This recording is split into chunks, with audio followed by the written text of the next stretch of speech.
आयुर्वेद एक प्राचीन भारतीय चिकित्सा प्रणाली है जिसका उद्भव हजारों वर्षों पहले हुआ था। आयुर्वेद का शाब्दिक अर्थ है जीवन का ज्ञान। यह प्रणाली न केवल शारीरिक स्वास्थ्य को महत्वपूर्ण मानती है बल्कि मानसिक और आध्यात्मिक स्वास्थ्य को भी समान रूप से महत्व देती है। पहले वीडियो में हमने आयुर्वेद के 4 अंग देखे थे। यदि आपने हमारी पहली वीडियो नहीं देखी है तो आप ऊपर दिए गए आई बटन को दबाकर उसे देख सकते हैं। इस वीडियो में हम बाकी के 4 अंगों के बारे में जानेंगे। नमस्कार, मैं हूं वैद्या मयूरी देशपांडे और आपका स्वागत है आपके अपने चैनल पे जिसका नाम है क्या कहता है आयुर्वेद। बच्चे देश का भविष्य होते हैं। अगर वे स्वस्थ रहेंगे तो देश का भविष्य भी उन्नत होगा। यही हमारा 5वां अंग है, कौमारभूत, जिसे सामान्य भाषा में बाल रोग के नाम से जाना जाता है। इस अंग में केवल बालकों की ही नहीं बल्कि उनके पालन पोषण करने वाली माताओं की भी चिकित्सा की जाती है। इस अंग का प्रमुख ग्रंथ है काश्यप संहिता। इसमें बच्चों को 3 श्रेणियों में बांटा गया है। पहला है क्षीराद, मतलब केवल दूध पीने वाले।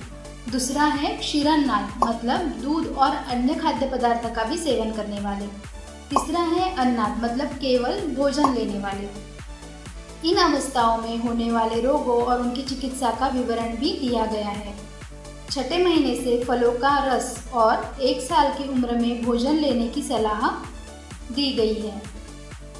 इसके अतिरिक्त इस संहिता में बच्चों के दांतों पर भी विस्तार से चर्चा की गई है। स्त्री शिशु और पुरुष शिशु के दांतों में क्या अंतर होता है यह भी बताया गया है। इसमें बच्चों के पंचकर्म करने की विधि, सावधानियां और विभिन्न संक्रमणों का विवरण भी मिलता है। हालांकि उस समय इन संक्रमणों की स्थिति और उनके लक्षण की चर्चा की गई थी, लेकिन आज के संक्रमणों और उनके लक्षणों से तुलना की जाए तो पता चलेगा कि ये वही संक्रमण है। छठा अंग है अगध तंत्र। प्राचीन काल में राजाओं और संपत्ति स्वामी लोगों के यहाँ वैद्य नियुक्त किए जाते थे। राजाओं के आहार और उनकी सामग्रियों की विषमुक्तता की जिम्मेदारी राजवैद्य पर होती थी। सुश्रुत संहिता में तो विष कन्या का भी उल्लेख मिलता है। ये विष कन्याएं इतनी जहरीली होती थी कि केवल स्पर्श से ही लोगों को जहर लग जाता था। इस अंग में विष से पीड़ित रोगियों के लिए बहुत से अगध, मतलब एंटीडोट का वर्णन मिलता है। इसके अतिरिक्त विष देने वाले व्यक्ति का व्यवहार भी कैसा होता है इसका भी विवरण मिलता है।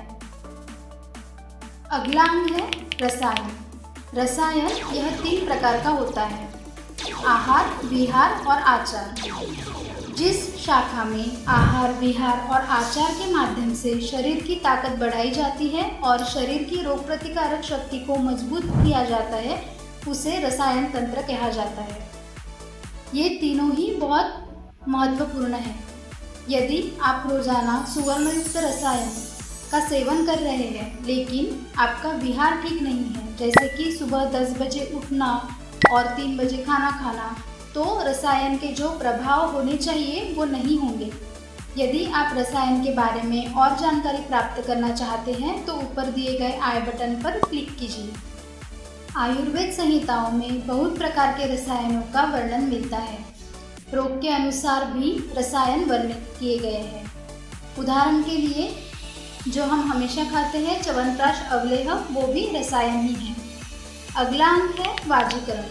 आजकल हम देखते हैं कि बहुत से दाम्पत्य युगल ऐसे होते हैं जिन्हें काफ़ी प्रयासों के बावजूद संतान सुख प्राप्त नहीं होता। दाम्पत्य समस्याएं विभिन्न प्रकार की हो सकती है। इस अंग में पुरुषों के प्रजनन से संबंधित बीमारियां और उनके उपचार के लिए उपयोगी औषधियों का वर्णन मिलता है। आयुर्वेद प्राचीन चिकित्सा प्रणाली है। इसकी उत्पत्ति हजारों वर्षों पहले भारत में हुई थी और यह एक अत्यंत पुरानी और पारंपरिक चिकित्सा पद्धति है। आयुर्वेद का इतिहास वेदों के काल से जुड़ा हुआ है। इस प्रकार आयुर्वेद में हर प्रकार की बीमारियों का वर्णन मिलता है। आयुर्वेद शाश्वत है, अर्थात यह किसी भी काल या युग में लागू होता है। इसका ज्ञान और उपचार पद्धतियाँ समय की कसौटी पर खरी उतरी है और आज भी सभी युगों में और परिस्थितियों में प्रासंगिक है। अगर आपने हमारे चैनल को सब्सक्राइब नहीं किया है तो सब्सक्राइब करें और हमें कमेंट करके बताइए कि आप कौन से डिसीज़ या अवस्थाओं पे जानकारी पाना चाहते हैं। इसी तरह की आयुर्वेद से रिलेटेड ऑथेंटिक इन्फॉर्मेशन प्राप्त करने के लिए हमारे चैनल से जुड़े रहिए। आपकी लाइक्स और कमेंट्स हमें नए नए विषयों पे काम करने के लिए प्रोत्साहित करते हैं। जल्द ही मिलेंगे आयुर्वेद से रिलेटेड कोई नई जानकारी के साथ। तब तक के लिए फॉलो आयुर्वेदा, स्टे हेल्दी।